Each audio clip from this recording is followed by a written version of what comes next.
तबाह थियल शहर अंदर दाख़िल थींदे ही गर्मी जो टेम्परेचर ज़्यादा महसूस कयो वियो। असांजे चैनल उमेद अली ऑफिशियल जी टीम जॾहिं शहर अंदर दाख़िल थी त घबराहट ऐं घुटन महसूस थियण लगी।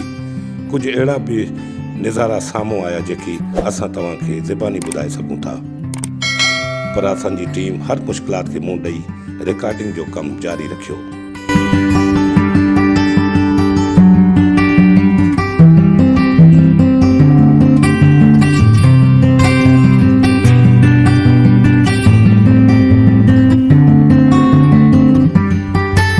ही शहर तबाह थियो या लॾ पॾाण जी सूरत अख़्तियार थी, सही कारण साम्हूं नथो अचे।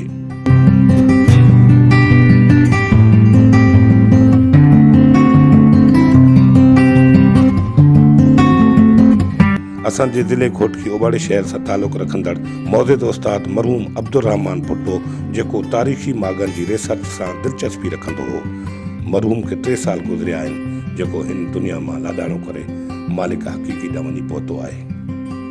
उस्ताद मरहूम अब्दुर्रहमान भुट्टो जो लिखियल किताबनि में हिन शहर खे दिलू राय जो दौर करार ॾिनो वियो आहे।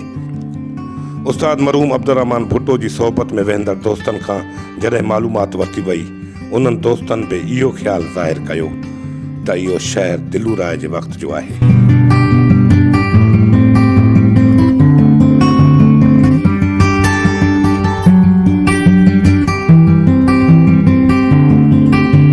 दिलू राय बादशाह हो जंहिंजूं 7 बादशाहियूं हुयूं। इहे 7 ई बादशाहियूं हिक रात में तबाह थियूं। इहो दौर राय सल्तनत जो 499 ईस्वी खां 632 ईस्वी ताईं हलियो आहे। उन्ही दौर मां विजनोर शहर बि हिकु आहे।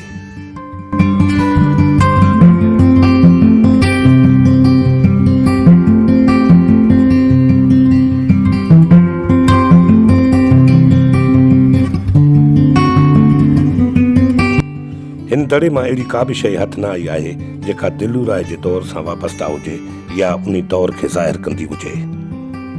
दिलू राय जे दौर जा किस्सा मुख़्तलिफ़ तारीख़नि में मिलनि था।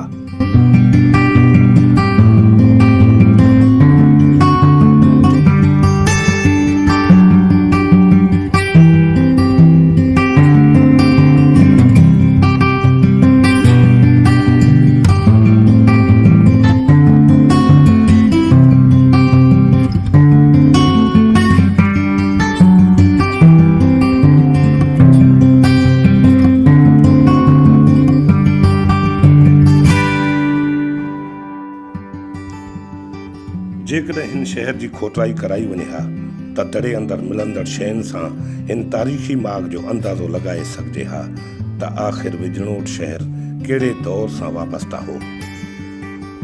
हिन वक़्तु सिर्फ़ु अंदाज़ो ई लॻाए सघिजे थो, पर तस्दीक थियल ॻाल्हि हथ नथी अचे। असांजी टीम आस पास रहंदड़ माण्हुनि खां बि पुछा ॻाछा कई, पर ॻाल्हि तस्दीकी नज़र नथी अचे।